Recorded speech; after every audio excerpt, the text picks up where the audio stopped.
Hello everyone, this is Sanket and you are watching easy concept वाला। इस interview video में हमने यहाँ पे इनवाइट किया था टॉपर स्टूडेंट भूषण जाधव इनको, जो कि अभी SPIT मतलब Sardar Patel institute of technology, जो कि मुंबई का सबसे बड़ा एक कॉलेज है, रिप्यूटेड कॉलेज है, वहाँ पे पढ़ रहे हैं। एक्चुअली उन्होंने मुझे अप्रोच किया था कि मुझे स्टूडेंट्स को गाइड करना है, MST CT स्टूडेंट्स को, और हमारे जो वीडियो रहते थे इंटरव्यू टॉपर स्टूडेंट के, वो देखते थे और आज वो आपको गाइड करने के लिए आए हुए हैं। वो एक्चुअल में ड्रॉपर थे, तो इसलिए वो चाहते हैं कि उन्होंने जो मिस्टेक्स की हुई थी वो आप ना करें और आपकी जो प्रिपरेशन है वो और ज़्यादा अच्छे से एक नेक्स्ट लेवल पे लेकर जाए। उनका जो फेवरेट सब्जेक्ट था वो बोलते हैं कि केमिस्ट्री था, तो केमिस्ट्री रिलेटेड कई सारी टिप्स ये उन्होंने आपके साथ में यहाँ पे इस वीडियो से शेयर की हुई है। उनके जो मिस्टेक्स थे वो भी बताए हैं ताकि आप उन्हें अवॉइड कर सकते हो। वीडियो लास्ट तक जरूर पूरा देखना। जो क्वेश्चन आंसर के चैप्टर्स है वो मैंने डिस्क्रिप्शन बॉक्स में दिए हैं, लेकिन उसके पहले आपको बताना चाहूंगा जो अपॉर्चुनिटी मैं बार बार आपको बता रहा हूं वो आप मिस मत कीजिए, जो कि है अनअकैडमी प्रोडिजी इवेंट। इंडिया की सबसे बड़े ऑनलाइन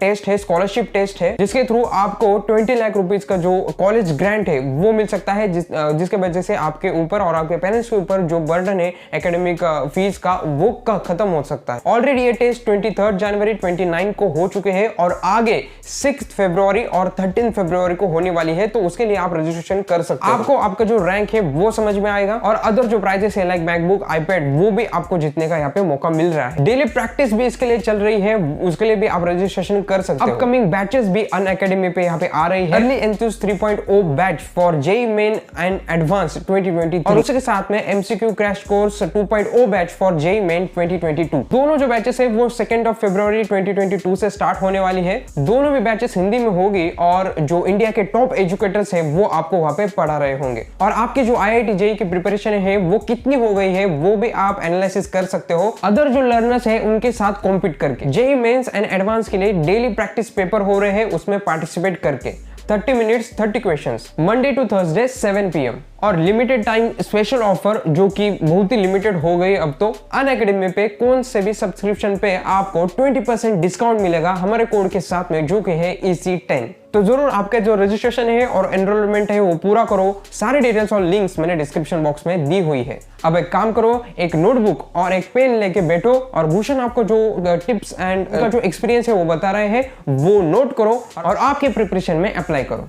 शुरू करते हैं इंटरव्यू वीडियो। तो हेलो भूषण, आपका हमारे इजी कंसेप्ट वाला चैनल पे और कम्युनिटी में स्वागत करते हैं हम। और आपने खुद से यहाँ पे मुझे अप्रोच किया था for interview and to guide the aspiring students of MST CT।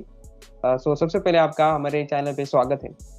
Thank you संकेत, मुझे यहाँ पे आने या चांस देने के लिए। और मैं 2020 से इस चैनल का सब्सक्राइबर रहा हूँ, आपकी वीडियोस बहुत हेल्प करती थी तभी से, और मैं इस बार सभी स्टूडेंट्स को इंस्पायर करना चाहूंगा इस सेशन।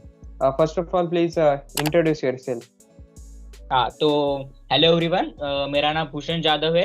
मैं सरदार पटेल इंस्टीट्यूट टेक्नोलॉजी में computer science engineering with data science में पढ़ रहा हूँ। MST CT 2021 में मेरी परसेंटाइल 98.51 थी और रैंक 21002 थी, और मैं पिछले साल मेरी रैंक 9818 थी 93.15 परसेंटाइल से। और मैं डोंबिवली से हूँ। ओके, तो जैसे कि आपने मुझे बताया था आपने एक साल ड्रॉप किया था, राइट? यस। ओके, तो जो आपने क्या सीखा ड्रॉप लेने से, या फिर आपका जो रीजन था वो क्या था ड्रॉप लेने का? हाँ, तो MST CT 2020 में मुझे एक कॉलेज मिला था सेकेंड राउंड में, प्राइवेट EXTC में। तो उसके बाद मैंने डिसाइड किया कि मैं अगर ड्रॉप लूँ तो मुझे ये सेल्फ बिलीफ था कि मैं टॉप कॉलेज जैसे विजिट या सरदार पटेल क्रैक कर सकता हूँ। इसलिए मैंने ड्रॉप लेने का डिसीजन लिया and it was worth it. Okay, तो आपने प्रिपरेशन कब से स्टार्ट की थी? मतलब फर्स्ट अटेम्प्ट में की थी ठीक से, या फिर सेकंड अटेम्प्ट जब स्टार्ट हुआ उस वक्त से डेडिकेटेड स्टडी किया था? हाँ, तो 11-12 से मैंने पहले JEE की तरफ ध्यान दिया, फिर 2020 में CT के कुछ पहले 1 महीना पहले पढ़ाई की थी, और फिर जब ड्रॉप लिया तब सिर्फ MST CT पे ही फोकस था। तो फर्स्ट अटेम्प्ट जब आप दे रहे थे 2020 में, तो कौन से ऐसे मिस्टेक्स हो गई आपसे जिसके कारण आपको ड्रॉप लेना पड़ा? कुछ ऐसे बता सको तो वो स्टूडेंट अवॉइड कर सकते हैं, इसलिए क्वेश्चन ये मैं आपको पूछ रहा हूँ। हाँ, ऐसी तो बहुत मिस्टेक्स थी, पर कुछ बताने के लिए कि मैंने 11-12 में बोर्ड्स के लिए भी प्रिपेयर किया था और थोड़ा JEE के लिए प्रिपेयर किया था, तो CT में थोड़ा सा ध्यान नहीं था। और 2020 में जैसे लॉकडाउन हुआ, उसके बाद मैंने पहले जेई की तरफ ध्यान दिया, पर मैं उतने लेवल तक जा नहीं पाया। फिर सीईटी के लिए मुझे लगता है कि मेरे सिर्फ 20 या 25 दिन प्रिपरेशन की, तो ज्यादा टाइम अगर मैं सीईटी को देता तो मैं पिछले साल ही क्रैक करता, ऐसा मुझे लगता है। तो मतलब मैं कहूंगा कि आपका थोड़ा सा कंफ्यूजन में थे आप कि जेई या या फिर एमएसटी सीईटी। या पिछले साल राइट। कंफ्यूजन था। Yes yes. ठीक है, ठीक है। तो अभी जो एस्पिरेंट्स है उन्हें आप क्या सजेस्ट करोगे? तो ये क्वेश्चन बहुत बहुत पूछे जाते हैं। हाँ, तो मैं यही बताऊंगा कि अगर आप 11th-12th से जेई के लिए प्रिपेयर कर रहे हो सीरियसली, 11th से आपकी उतनी कंसेप्चुअल अंडरस्टैंडिंग है, क्योंकि जेई की लेवल सीईटी से थोड़ी सी ज्यादा ही है। तो अगर आप उस पर फोकस हो तो आप जेई दो, पर अगर आपकी प्रिपरेशन लेट चालू हुई है या आपको उतना कॉन्फिडेंस नहीं है, तो मैं ये कहूंगा कि आप सीईटी भी फोकस कर सकते हो। तो आपने सेकेंड अटेम्प्ट में जो आपके मिस्टेक्स थे वो किस प्रकार से इम्प्रूव की? हाँ, तो मैंने तो पहले सब्जेक्ट वाइज भी फोकस लिया। मेरा पहले फिजिक्स थोड़ा सा तीनों सब्जेक्ट में कंपैरिजन में वीक था, तो मैंने पहले फिजिक्स पे ध्यान दिया। केमिस्ट्री शुरू से ही पसंद था और आता भी था, तो उस पे तो कुछ प्रॉब्लम नहीं हुआ। और मैथ्स में भी मैंने ज्यादा प्रैक्टिस की ड्रॉप ईयर में। आपका जो सेकेंड अटेम्प्ट था वो पूरी तरीके से डेडिकेटेड स्टडी वहाँ पे सेकेंड अटेम्प्ट में था आपका, राइट? Yes yes. तो आप पूरा एक साल बता सकते हो? पूरा एक एक जो एक साल आपने फिर से प्रिपरेशन की, वो एक साल पूरा आप फिर से बता सकते हो क्या? मतलब फर्स्ट स्टेज में मैंने ये किया, सेकंड स्टेज में ये। तो मुझे ठीक से याद है कि मैंने 3 फरवरी को सीओईबी का स्पॉट राउंड हुआ था। उसके बाद ही मैंने डिसाइड किया कि मैं ड्रॉप लूंगा। तो उस दिन से मैंने इम्पल्स बैच में भी एनरोल किया था, जो ऑनलाइन है फर्स्ट वाली। उससे मैं सिर्फ रेफर करता था, और सेल्फ स्टडी तो पिछले साल की जो मिस्टेक थी उसके करेक्ट करके ही किया। तो पहले 2 महीने तक मैंने थोड़ा फोकस फिजिक्स पे डाला, क्योंकि मुझे वो लगता था कि वो मेरी वीकनेस थी। तो उसको मैंने स्ट्रेंथ में बदल दिया एंड तक आते आते। और फिजिक्स के साथ फिर केमिस्ट्री तो मुझे पसंद ही था, तो वो भी करता था। और फिर 2-3 महीने बाद मैंने मैथ्स में भी बाकी के कंपैरिजन में पुश किया। और मुझे लगता है कि जुलाई अगस्त तक मेरा सिलेबस खत्म हो गया था पूरा रिवाइज करके। और उसके बाद मैंने अगस्त और सितंबर के 20 दिन सिर्फ मॉक टेस्ट ही दी और रिवीजन करता गया। ओके, तो आपने पूरे तरह से फ्लो में बता ही दिया कि आपने क्या क्या कैसे स्टडी किया था। अब पीसीएम ग्रुप था आपका, राइट? हाँ, मेरा 11-12 में पीसीएम भी था, बट सीईटी के पीसीएम। सब्जेक्ट वाइज जाएंगे कि आपने फिजिक्स का कैसे स्टडी किया था। मतलब क्वेश्चन ये है हमारा कि हम सब्जेक्ट वाइज जाएंगे, पहले फिजिक्स लेंगे, Yes. केमिस्ट्री और इस मैथमेटिक्स। तो उसमें आप आपके जो इम्पोर्टेंट चैप्टर्स है वो बता सकते हो, या फिर उस सब्जेक्ट के लिए पर्टिकुलर आपके कुछ इंस्ट्रक्शन टिप्स है वो बता सकते हो। तो सबसे पहले फिजिक्स से स्टार्ट करते हैं हम। फिजिक्स में मेरे 2020 के अटेम्प्ट में सीईटी में सबसे कम परसेंटाइल थे बाकी के कंपैरिजन में से।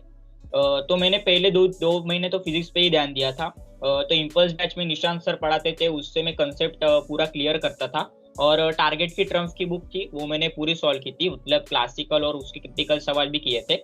और मैं पीवाईक्यू तो सबसे ज्यादा इंपॉर्टेंट है सीईटी के पॉइंट ऑफ व्यू से। तो कौन सा भी चैप्टर अगर मेरा कंप्लीट हुआ हो, उसके पीवाईक्यूज मुझे ढंग से आ रहे लेवल तक, तो मैं उस चैप्टर को मान लेता था कि ये मेरा परफेक्ट है फिजिक्स में।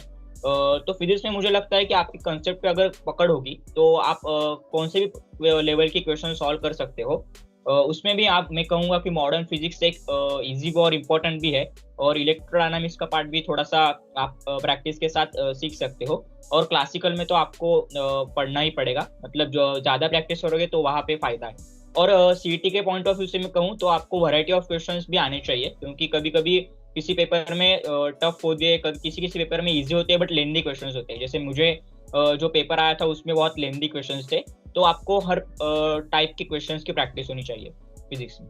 अब हम केमिस्ट्री के ओर बढ़ते हैं। केमिस्ट्री के स्टडी आपने कैसे किया था केमिस्ट्री का, और आपके जो टिप्स हाँ। या फिर इंस्ट्रक्शन होंगे वो।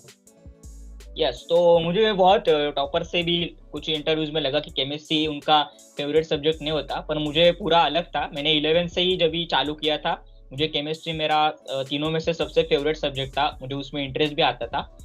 तो उसमें तो मैंने इनऑर्गेनिक और ऑर्गेनिक पूरा पढ़ लिया था। ड्रॉप के पहले ही मुझे कुछ लेवल तक आता था, और फिर ड्रॉप ईयर में मैंने फिजिकल की भी पूरी प्रैक्टिस की।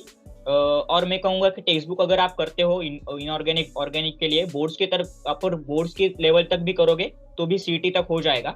जेई का थोड़ा आगे लेवल का होता है।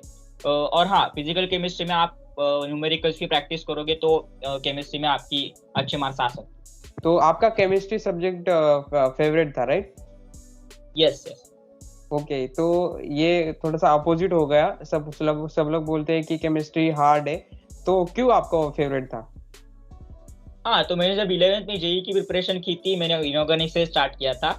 और स्कूल में तक भी मुझे मतलब मेमोराइजिंग में ज़्यादा इंटरेस्ट आता था, और समझने में तो उसमें से भी ज़्यादा आता था।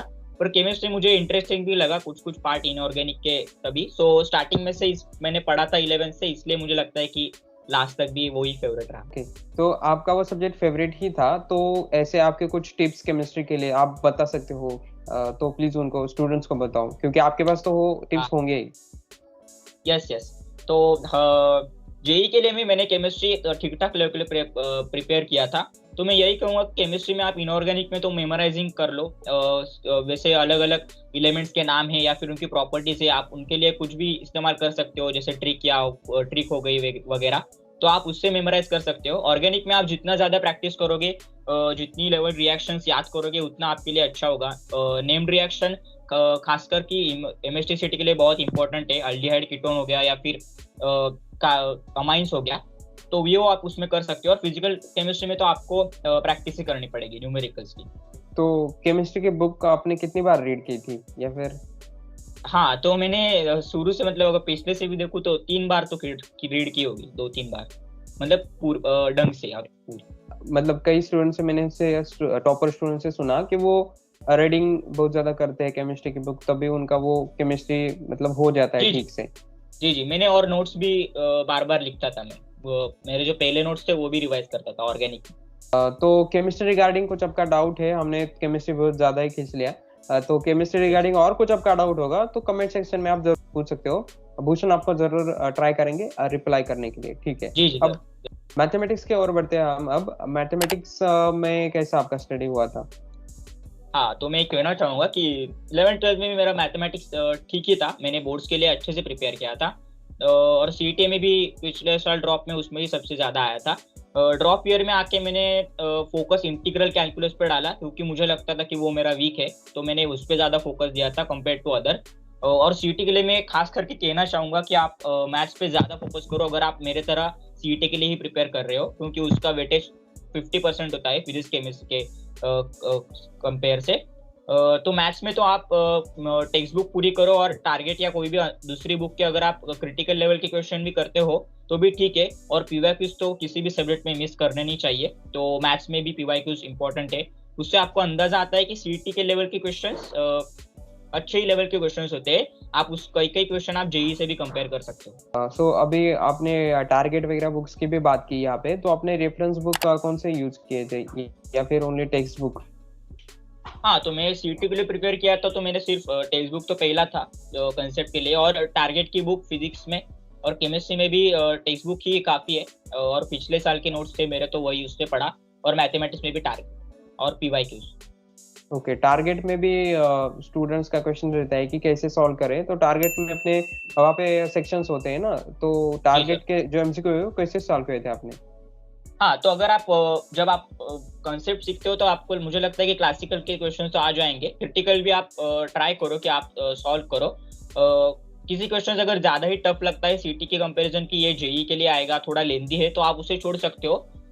और अगर कोई चैप्टर आपका पूरा हुआ टारगेट में भी, तो कॉम्पिटिटिव का जो पार्ट होता है वो तो कभी मिस नहीं करना चाहिए, क्योंकि मुझे लगता है कि एग्जाम में भी उससे ही ज्यादा से क्वेश्चन आए थे मैथ्स में भी। मॉक टेस्ट आपने कितने दिए थे? हाँ, तो मेरे इम्पल्स बैच के 15 मॉक टेस्ट थे, वो दिए थे, और 5 मैंने बाहर से दिए थे। तो मैंने 20 ही दिए, पर उसको पूरी तरह से एनालाइज करके टाइम इन्वेस्ट किया। नहीं, ये भी नंबर ठीक है। अब मतलब 10 से आप ऊपर जाते हो मॉक टेस्ट में, तो आपकी रिवीजन। मैंने पिछले साल भी, मुझे जब 2020 में टाइम कम था सीईटी के लिए, फिर भी मैंने वही भी 10 मॉक टेस्ट दी थी, क्योंकि मॉक टेस्ट का इम्पोर्टेंस उतना होता ही है। ओके, तो आप क्या बताओगे उनको, स्टूडेंट्स को, मॉक टेस्ट का इम्पोर्टेंस? हाँ, तो मैं ये कहना चाहूंगा कि मेरा किस्सा थोड़ा अलग था ड्रॉप ईयर में भी। तो सिलेबस कंप्लीट होने के बाद आप चालू करते हो मॉक टेस्ट देना फुल डे। तो मैंने सिलेबस जब करता था तो चैप्टर वाइज देता ही था। इम्पल्स बैच में संडे को आता है, तो वो तो मैं देता ही था। और जब फुल लेंथ मॉक टेस्ट चालू हुए 1 महीने पहले, तो मैंने पहले 3-4 मॉक टेस्ट दिया, और उसमें मेरे 120-130 ही नंबर आते थे। तो थोड़ा कॉन्फिडेंस डाउन भी हुआ कि मॉक टेस्ट में नंबर कम आ रहे हैं। बट और फिर मैंने एनालाइज करते समय जो मेरे वीक टॉपिक थे उस पर ज्यादा कॉन्सेंट्रेट किया और अगले मॉक टेस्ट में इतना ज्यादा ध्यान नहीं दिया, मतलब 2-3 दिन के गैप में होते तो इसके वजह से मेरा स्कोर उतना ही स्टैग्नेंट रहा। बट लास्ट में जाके मेरा स्कोर 11 to 15 मॉक टेस्ट में 140 तक भी पहुंच गया था। तो मैं यही कहूंगा कि आप अगर मॉक टेस्ट देते हो तो आप सिर्फ टाइम मैनेजमेंट और आप किस एरिया में वीक हो उसके लिए ही दो, और स्कोर पे ज्यादा ध्यान मत दो, एंड तक आपका स्कोर अच्छा हो ही जाएगा। तो आपने टाइम मैनेजमेंट कैसे किया था एग्जामिनेशन के लिए? क्या आप मतलब मॉक टेस्ट तो आपने दिए थे, लेकिन एग्जैक्ट एग्जाम हॉल में क्या हुआ था? तो वो मुझे लगता है कि ये मेरा जैसा हादसा किसी के साथ ना हो कि केमिस्ट्री मेरा सब्जेक्ट फेवरेट था तो मैंने उसी पे किया, पर मेरा जो पेपर था 20 सितंबर का, तो वो केमिस्ट्री बहुत लेंदी था, तो मेरा जो टाइम मैनेजमेंट था उसमें मेरे 10 मिनट ज्यादा गए केमिस्ट्री को, और इसकी वजह से मैंने प्रेशर लेके फिजिक्स जब अटेम्प्ट करना चालू किया तो थोड़ा वो प्रेशर था कि केमिस्ट्री मैंने जल्दी से लेंदी था। इसलिए मुझे ये कहना चाहूंगा कि 90 मिनट्स खत्म होने तक मेरा फिजिक्स लास्ट क्वेश्चन तक खत्म हुआ, रिव्यू करने को टाइम नहीं मिलता। तो मैं जो लोग कहते हैं कि फिजिक्स केमिस्ट्री में आपको मार्क फिर से आप मार्क कर सकते हो, अगर आपने एक आंसर को मार्क किया तो आप बदल सकते हो, मैं कहूंगा कि आप ज्यादा से ज्यादा फिजिक्स केमिस्ट्री में ये ट्राई करो कि वो क्वेश्चन पहले ही अटेम्प्ट में ट्राई करो, और अगर बिल्कुल नहीं आता तो ही आप लास्ट के लिए छोड़ो, क्योंकि आपको बाद में रिव्यू करने को टाइम फिजिक्स केमिस्ट्री में ज्यादातर नहीं मिलने वाला। ये मैं एग्जाम के लिए कहूंगा। और फिर उसका तो जो प्रेशर होता है फिजिक्स केमिस्ट्री का वो मैथ्स में भी ट्रांसफर हुआ, बट फिर भी मैथ्स में अच्छा गया फिर। तो आपने बोर्ड्स के लिए कैसे प्रिपेयर किया था? तो हाँ, मेरा फरवरी 2020 में हुआ था, ऑफलाइन जब हुआ था तभी। तो मैंने सभी केमिस्ट्री और मैथ्स के लिए सब्जेक्टिव प्रिपेयर किया था, और फिजिक्स में थ्योरम किए थे, और मैथ्स में भी थ्योरम किए थे जो सीईटी से अलावा आते हैं, जो थ्योरम आते हैं डिस्क्रिप्टिव में। और उसका भी ज्यादा अगर आप ढंग से पढ़ाई करते हो, प्रीलिम्स में वगैरह अच्छे से प्रैक्टिस करते हो, तो बोर्ड्स में भी अच्छे मार्क्स आ ही जाएंगे। तो अभी जो स्टूडेंट है वो अभी उनकी पढ़ाई कर रहे हैं 2022 के लिए, और हम ये वीडियो शूट कर रहे हैं जनवरी 2022 में। ओके, तो इन स्टूडेंट को आप क्या बताओगे? मोस्ट प्रोबेबली जो एग्जाम है वो अभी कब होते पता नहीं, बट उन्हें आप क्या सजेस्ट करोगे? उनके पास टाइम है बहुत ज्यादा, मतलब जी हाँ, तो मैं ये कहूंगा कि मैं 11th-12 में मैंने बोर्ड्स के लिए ध्यान दिया था, सीईटी के भी पढ़ा था पर इतना ज्यादा नहीं पढ़ा था। तो आप भी इसी दौर में होंगे, आपके तो 2 साल पूरे ऑनलाइन गए थे, मैंने तो खाली ऑफलाइन दिया था, तो आपके पास बहुत ज्यादा टाइम है, आप बोर्ड्स का भी कर सकते हो और सीईटी का भी कर सकते हो। बोर्ड्स का भी मैं ये कहूंगा कि जो सीईटी का पार्ट है, जैसे इनऑर्गेनिक केमिस्ट्री हो गया या फिर मैथ्स का हो गया और फिजिक्स के न्यूमेरिकल्स, तो दोनों में लेवल सेम ही है, तो आप दोनों पे फोकस कर सकते हो। और सीईटी के लिए आप अगर डेली भी अगर कंसिस्टेंटली अगर आप प्रैक्टिस करते हो तो आपका सीईटी का स्कोर अच्छा ही आएगा अप्रैल में, जब भी होगी तभी। तो अभी आप SPIT में हो, ये रेप्यूटेड कॉलेज है महाराष्ट्र में, तो वहाँ पे क्या एक्सपीरियंस आपका है वहाँ पे अभी? जी जरूर, ड्रॉप के बाद SPIT में आया, मुझे VJTI EXCC भी मिल रहा था, पर मुझे ये ज्यादा अच्छा ऑप्शन लगा एक्सपोजर वाइज, और कंप्यूटर साइंस था इसलिए। तो यहाँ पे सब लोग सभी जगह से आए हैं, कश्मीर हो या फिर पूरे देश से हो, तो उनके सभी के अलग अलग पॉइंट ऑफ व्यूज है, कोई किस में बेहतर है, कोई किस में बेहतर है। तो हाँ, तो सभी अच्छे बच्चे आते हैं जो मेहनत करने होते हैं, तो आपको कंपटीशन का फील भी रहता है कॉलेज के आने के बाद। तो ग्रेट एक्सपीरियंस है जो भी अभी तक हुआ। ओके, तो आप किसी एक बड़े कॉलेज में जाते हो तो आपको वहाँ पे टॉप के कॉलेज में तो आपको वहाँ पे एक्सपोजर मिलता ही है, क्योंकि वहाँ पे कई चीजें होती रहती है। ठीक है, तो अभी जो स्टूडेंट्स पढ़ रहे हैं उन्हें आप जो आपका पर्सनल मैसेज होगा वो उन्हें आप क्या मैसेज देना चाहोगे? हाँ, तो जो मैंने जरूर मैसेज देना चाहूंगा, आप ड्रॉपर हो या भी फ्रेशर भी हो, आप एग्जाम के कुछ टेंशन से ज्यादा आप पढ़ाई पे ध्यान दो। पढ़ाई पे अपना 100% इनपुट डालोगे तो आपका आउटपुट जरूर आएगा। बजाय कि आपका स्कोर कितना हो रहा है, क्या हो रहा है, आप क्वेश्चन सॉल्व करने पे और ज्यादा से ज्यादा फास्ट सॉल्व करने पे ध्यान दो। और कंपटीशन के बारे में भी ये कहूंगा कि आप शुरुआत अगर कर रहे हो लेट, या फिर आपने कुछ पढ़ाई नहीं की अब तक, तो आपको ये फील आएगा कि कंपटीशन ज्यादा है और मेरा कुछ नहीं हुआ। पर अगर आप कंसिस्टेंटली मेहनत करते हो तो लास्ट में आपका स्कोर जरूर बन जाएगा। बजाय कि दूसरे से कंपेयर करें, आप खुद को ही कंपेयर करो कि पिछले दिन मैंने इतना किया तो मैं आज उससे ज्यादा करूंगा। तो ये मेरा मैसेज रहेगा। तो थैंक यू भूषण, आपने स्टूडेंट्स के लिए यहाँ पे समय निकाला और खुद से आगे आके आपने स्टूडेंट को गाइड किया। वो जरूर आपने जो उनको एक्सपीरियंस दिया है या फिर टिप्स दिए हैं आपके शेयर किए हैं उनके साथ में, वो जरूर उसे अप्लाई करेंगे। So thank you very much Bhushan. Thank you संकेत, मुझे यहाँ पे आने चांस देने के लिए। और सभी को ऑल द बेस्ट, पढ़ाई करो और टेंशन मत लो, आपका जो रिजल्ट आएगा वो अच्छा ही आएगा। Okay Bhushan, so thanks again, thank you very much. देख लिया पूरा वीडियो, वेरी गुड। तो इस समय तक आप ये वीडियो देख रहे हो तो कमेंट सेक्शन में जरूर लिखना कि I watch till the end और आपने इस वीडियो से क्या सीखा वो भी लिखिए। And thanks for your time. Video अच्छा लगा होगा तो लाइक जरूर करना और हम मिलते हैं अगले वीडियो में ऐसे ही इंफॉर्मेटिव प्रॉपर इंटरव्यू के साथ में आपके लिए। Start and just do it. Very all the best.